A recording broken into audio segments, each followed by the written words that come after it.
आज का हमारा टॉपिक है थ्योरी ऑफ मोटिवेशन। किसने दी थी? अब्राहम मास्लो ने, जिन्होंने बताया था कि जो ह्यूमन नीड्स हैं उनको 5 कैटेगरीज में डिवाइड किया गया है। वन बाय वन अगर जब नीड्स जो हैं वो सेटिस्फाई होती हैं तो देन एक पर्सन अपने लाइफ के गोल को अचीव करता है जो उसने पहले सोचा होता है। ठीक है जी, तो चलिए अब देखते हैं।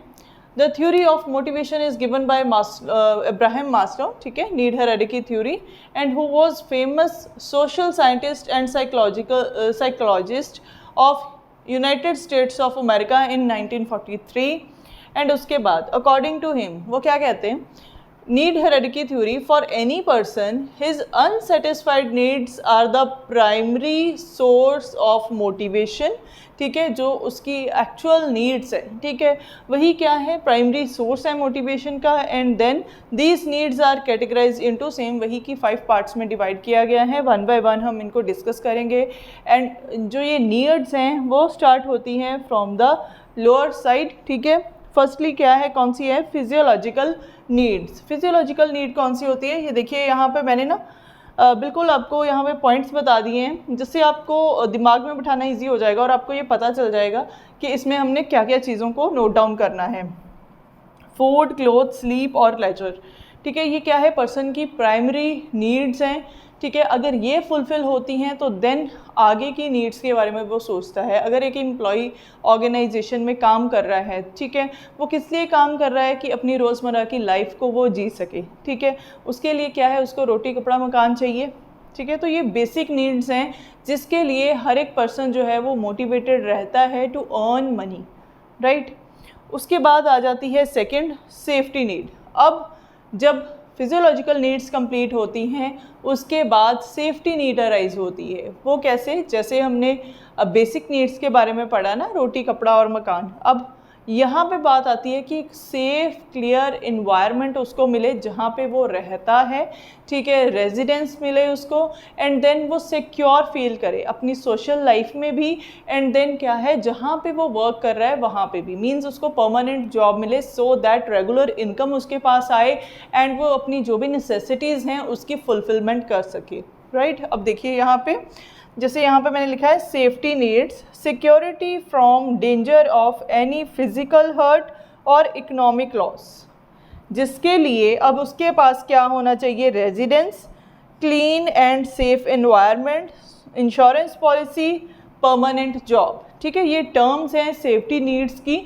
अगर ये फुलफ़िल होती हैं तो देन वो अपने आप को सिक्योर फील करता है। जैसे यहाँ पे स्टार्टिंग में जब हमने मीनिंग इसका पढ़ना है उसमें लिखा गया ना कि फिज़िकल हर्ट और इकोनॉमिक लॉस। फिज़िकल हर्ट का यहाँ पे ये मतलब है अगर उसको कोई चोट लगती है, या सपोज़ सिर्फ चोट ही नहीं, या क्या है कि कोई उसको खतरा हो, ठीक है, फिज़िकली उसको अगर कोई डेंजर है, कोई खतरा है या वो हर्ट होता है तो देन क्या है, उसके लिए इंश्योरेंस पॉलिसी, जैसे वो अगर कोई मेजर कुछ प्रॉब्लम हो जाती है, ठीक है।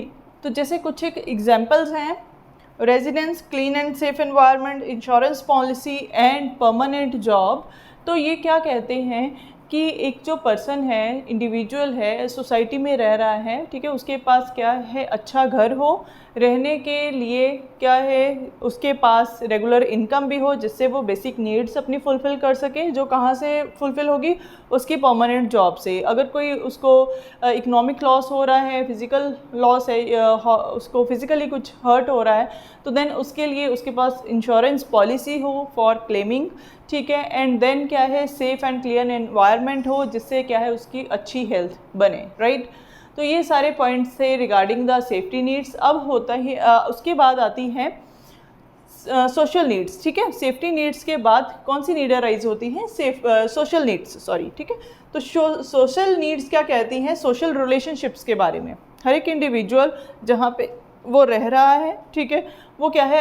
एक साथ ढूंढता है, ठीक है, या फिर मतलब ये देखता है कि मेरा कोई फ्रेंड सर्कल हो जिससे मैं बातचीत कर पाऊँ, अपने वैल्यू बिलीव्स जो है वो शेयर कर सकूँ। ठीक है, ऐसे ही ऑर्गेनाइजेशन में भी होता है। ऑर्गेनाइजेशन में भी फॉर्मल और इनफॉर्मल ग्रुप्स होते हैं। ठीक है, तो फॉर्मल ग्रुप में तो क्या है, एक सिस्टमेटिक बेसिस हर एक काम होता है, ठीक है, हायरार्की को फॉलो किया जाता है। लेकिन इनफॉर्मल ग्रुप्स वहाँ पे हम ये कह सकते हैं राइज होते हैं जहाँ पे सोशल रिलेशनशिप बिल्ड होते हैं इंडिविजुअल्स के बीच में।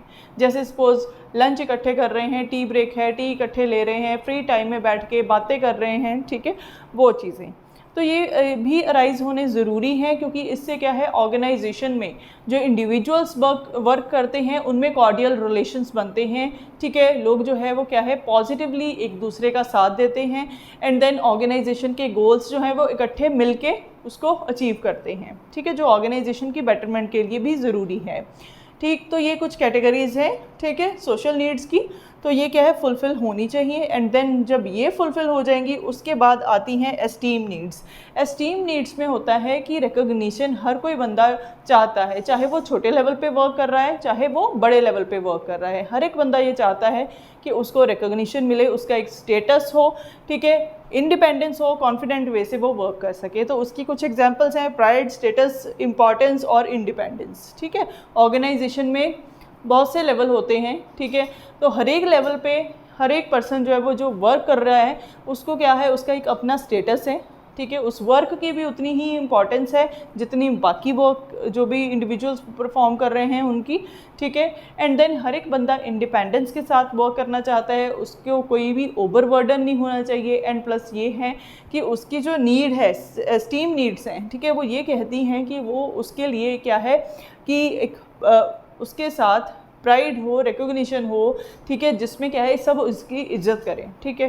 तो क्या है कि अगर ये चीज़ें पॉसिबल होती हैं तो देन उसके बाद सेल्फ एक्चुअलाइजेशन नीड्स अराइज होती हैं, जो क्या है कि पर्सन के जो लाइफ गोल्स हैं उनको अचीव करने में उसकी हेल्प करती है, ठीक। जब ये सारे के सारे जितने भी 4 पॉइंट्स हैं, 4 नीड्स हैं, जब ये फुलफ़िल हो जाती है तो 5वीं नीड जो है सेल्फ एक्चुअलाइजेशन नीड, ये फुलफ़िल होती है। तो इसमें क्या है, हायर लेवल थिंकिंग, ठीक है, हार्डली वी कैन से यहाँ पे जो उसकी ऑर्डर नीड्स होती हैं, हाई लेवल नीड्स होती हैं, वो आ जाती हैं, जिसमें क्या है वो अपने लाइफ गोल्स की तरफ भागता है, एनकरेजमेंट के साथ अपने लाइफ गोल्स को अचीव करने के लिए जो भी फंक्शंस हैं उनको परफॉर्म करता है, एक्टिविटीज़ को परफॉर्म करता है, ठीक है। तो ये बेसिक नीड्स हैं जो अब्राहम मास्लो ने बताई है कि हर एक पर्सन, जो इंडिविजुअल पर्सन है, उसकी नीड्स जो है, ठीक है, उसको कैटेगराइज किया गया है। उन कैटेगरीज़ के अकॉर्डिंगली क्या है, हर एक पर्सन एक लेवल के बाद उसके जो भी नीड्स हैं वो अराइज होती हैं, और क्या है, उन जो नीड्स अराइज होती हैं उन नीड्स के बारे में यहाँ पे बताया गया है 1 बाय 1। तब क्या है कि जब वो नीड्स फुलफ़िल होती हैं तो देन क्या है, जो इंडिविजुअल है उसको सेटिस्फैक्शन मिलती है, वो टेंशन फ्री रहता है, एंड देन अपनी जो लाइफ है, ठीक है, अपने लाइफ के जो गोल्स हैं उनको अटेम्प्ट करने में, उनको अचीव करने में आगे चलता जाता है, ठीक है। सो आई होप आपको ये सभी पॉइंट्स अच्छे से क्लियर हो गए होंगे। अब मैं आपको थोड़ा सा बताऊंगी इंसेंटिव्स के बारे में, क्या होते हैं, ठीक है, एंड देन उसकी कैटेगरीज।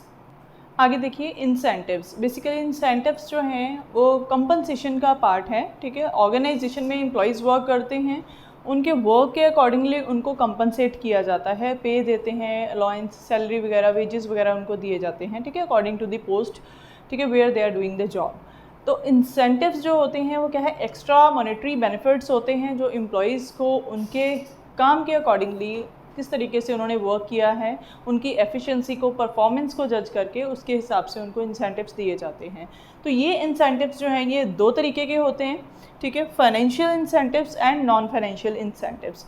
फाइनेंशियल इंसेंटिव्स क्या होते हैं, जिसमें मॉनेटरी और कैश बेनिफिट्स जो है वो एम्प्लॉयज़ को दिए जाते हैं। चलिए देखते हैं कैसे लिखना है। सच incentives which are given to those employees whose performance is good in the form of money or cash is known as financial incentives, ठीक है। इस easy form में आप as it is लिख सकते हो।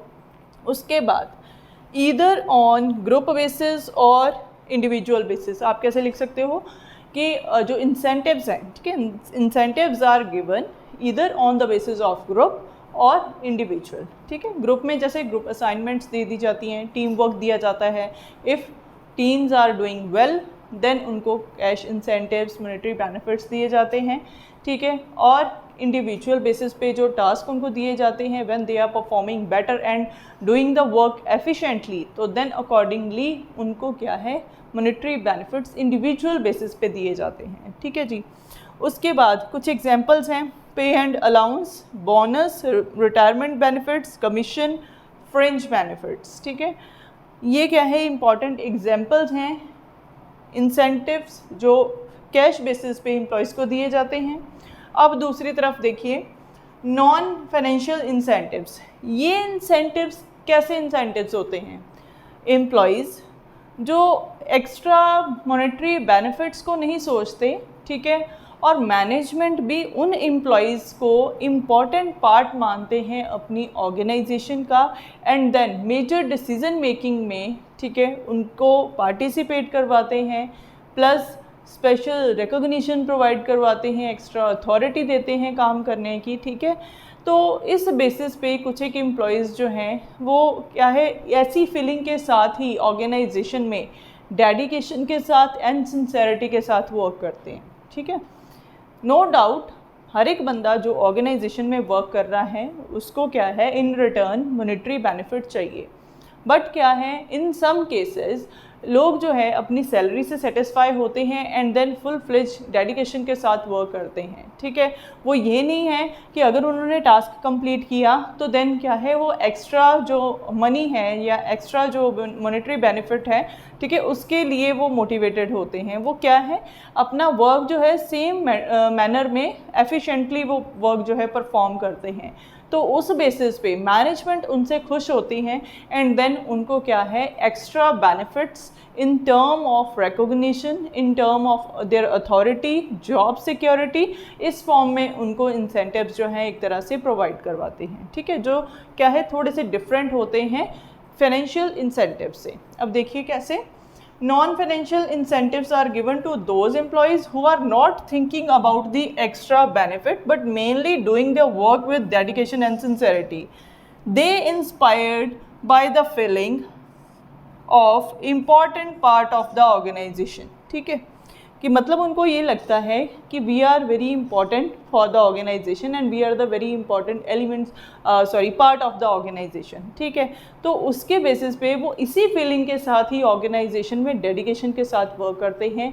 ठीक है, अपना पूरी वी कैन से वो क्या है लॉयल्टी के साथ वर्क करते हैं। ठीक है, तो जिससे क्या है कि जो मैनेजमेंट है, टॉप लेवल मैनेजमेंट या जो उस पर्टिकुलर डिपार्टमेंट के हेड हैं, वो क्या है एक प्रॉपर रिकॉग्निशन, ठीक है, उनको ज़्यादा अथॉरिटी देना, ठीक है, फिर पार्टिसिपेशन करवाते हैं डिसीजन मेकिंग भी के बीच में भी। तो ये भी अपने आप में क्या है कि एक मतलब ये फीलिंग है कि उनको डिसीजन मेकिंग में भी पार्टिसिपेट करवाया जा रहा है। इट मीन्स कि they are very important for the organisation. ठीक है जी। उसके बाद है जॉब सिक्योरिटी। तो उनको क्या है जॉब सिक्योरिटी दे दी जाती है कि मतलब जो आप पर्टिकुलर जॉब कर रहे हो you are fully secure about the job. ठीक है, तो ये थे हमारे financial incentives and non financial incentives. इसका फुल फ्लेज लेक्चर मैं आपको कल देने वाली हूँ। मैंने जस्ट इसकी इंट्रोडक्शन आज आपको दी है, जिसमें हमने ये एग्जांपल्स पढ़ी हैं, वो सारी की सारी क्या है हम डिफरेंट टाइप्स के बारे में पढ़ेंगे। ठीक है, कि फाइनेंशियल इंसेंटिव्स क्या होते हैं, उनकी कैटेगरीज, ठीक है, जो ये मैंने एग्जाम्पल की फॉर्म में आपको बताया है, इसको 1 बाय 1 मैं कल एक्सप्लेन करूँगी आपके लिए। ठीक है, एंड नोट्स में आपको बताऊँगी कि एक्चुअल में ये पर्टिकुलर जो इंसेंटिव्स हैं क्या होते हैं, क्या क्या इसमें इंक्लूडेड होता है। राइट, इन सेम वे ऐसे ही नॉन फाइनेंशियल इंसेंटिव्स को भी मैं डिस्कस करूँगी। राइट, सो आई होप आपको ये वीडियो अच्छी लगी होगी। ठीक है, तो जाने से पहले चैनल को सब्सक्राइब कीजिए, वीडियो को लाइक कीजिए, शेयर कीजिए, बेल आइकन को प्रेस कीजिए सो दैट आने वाली वीडियो की नोटिफिकेशन आप तक पहुंच सके।